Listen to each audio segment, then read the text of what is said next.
અને મને પાછો આપો, મારે બીજું કઈ ન જોઈએ.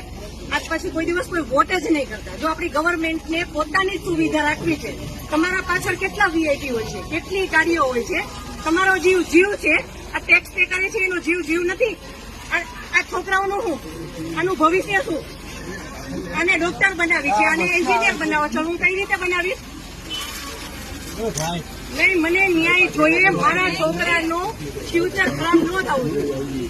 આટલા વર્ષની સર્વિસમાં એને ટેક્સ તમે કટ કરીને તમે સેલરી આપો છો ને, અને ઉપર જતા અમે કઈ પણ વસ્તુ ખરીદીએ છીએ, ક્યાંય જઈએ છીએ, ખરીદી ટોલ ટેક્સ બધા ટેક્સ તમે અમારી પાસેથી લ્યો છો. તો મારા ઘરવાળાને જયારે જરૂર હતી ત્યારે કોઈ ફેસિલિટી નથી મળી. મને એનો ન્યાય જોઈએ. તમે લોકો અહીંયા જ રહ્યો, તમે કહો મને કે તમે શું કરશો એના માટે. આ એક નહીં, આના જેવા જેટલા ભાઈઓ બધા નિર્દોષ હતા, બધાને અવડા છોકરા હતા.